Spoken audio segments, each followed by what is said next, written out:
Hello, this is old Mr. Kent of MrKent.com, and I'm still kind of excited about all the cell towers around here.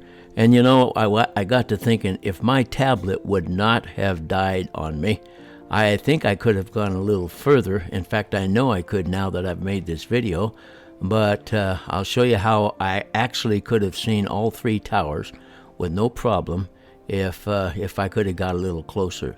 So what we're going to do is we're going to try fly up to as far as we can go. I actually got my signal down to 2 bars in the red. In other words, the red comes up and then you start losing bars there. So I just almost lost connection, but maintained it and then was able to zoom in and clearly see the 3 towers I was talking about.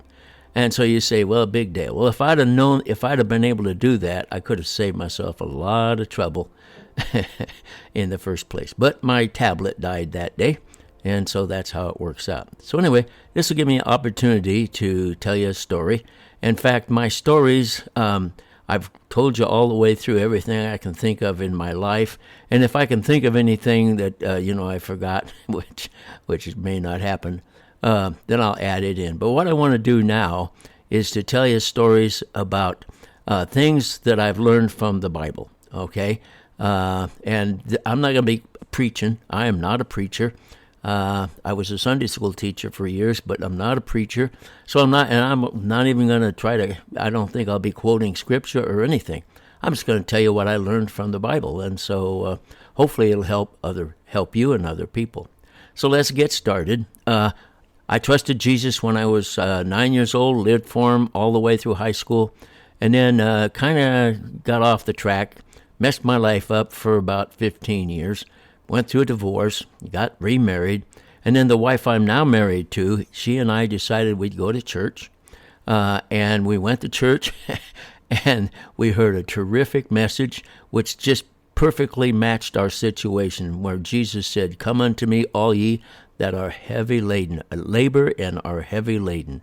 Man, that is exactly what we needed to hear. So on that day, we committed our lives to trusting Jesus.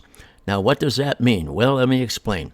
When I had my Cessna 170, and it had 300 hours on it, and I had a aircraft mechanic who said he'd supervise my rebuilding it. So that means he'd come by once in a while and see how I was doing. So I got to rebuild my own 6-cylinder airplane engine, and it was kind of an enjoyable task. I really enjoyed it. Now here I have to go up a little bit because I'm starting to lose signal. And so in the fall of whatever year it was, I went out to the airport with a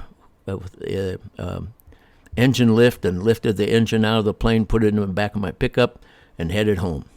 And so then I found 6 large cardboard boxes, set them on my shelf in my little school bus, which was my shop, and started tearing that engine apart. And there were 6 cylinders, so everything had to do with a cylinder went into each one went into its box. And so I spent all winter, and I had to replace a camshaft in one of the cylinders, and spent all winter overhauling it and getting it all fixed up. Now I'm going to take a look here, and you'll see just to the right of that intersection down there, the 3 cell towers, and I'll point them out with an arrow.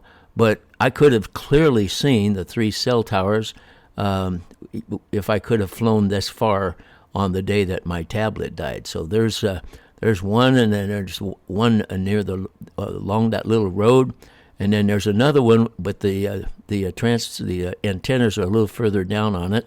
But anyway, so there they are, all 3 of them, and I think this will be my last video about cell towers, because anyway, and I've found this perfect angle to set my little window tower at.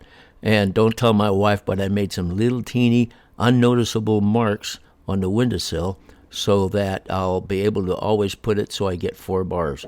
So, but don't say a word to my wife. she's busy eating her lunch across the room, so I don't think she's paying a bit of attention.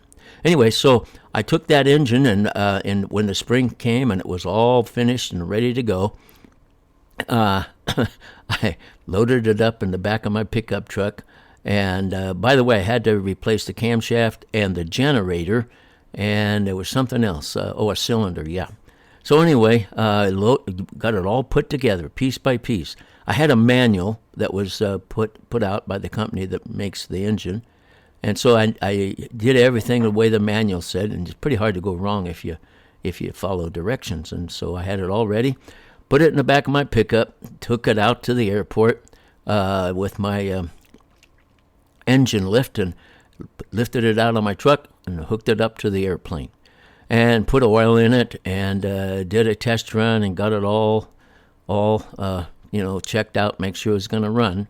And so then came the day when I was supposed to when I was ready to take off and try it in the air. And so I contacted the tower, and they told me to taxi down the taxiway. I got to the end of the taxiway, right at the edge of the airstrip, and then they said, Cessna 28 Charlie, you are ready, you're clear for takeoff. So I will never forget throughout eternity the feeling I got as soon as I taxied out onto the runway and looked down the length of the runway. And at that moment, I thought, did I forget anything? Boy, I hope I didn't forget anything, because that's all inside that engine.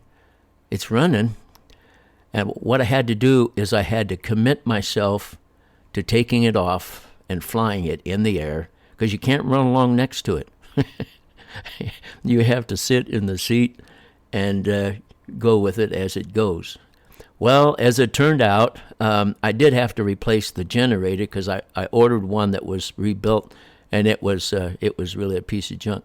But on that day, I learned what the meaning of the word commitment was. When you commit to something, that's it. Your life hangs on it. And so when my wife and I committed our lives to Jesus, well, then I had messed up my life so bad that because I hadn't been reading the Bible. And so I started reading the Bible feverishly. And I'll tell you what, it made a big difference in my life. And so if you haven't got a Bible, well, find one. So I like the New King James Version. But if you don't have a Bible, you should probably get one and start reading it yourself, because it'll teach you so many things. So all my videos for a while are going to be on things that I've learned from the Bible. One of the first things I learned was commitment. You're either in or you're out. So as we come home, I want to thank you for watching my videos, and God bless.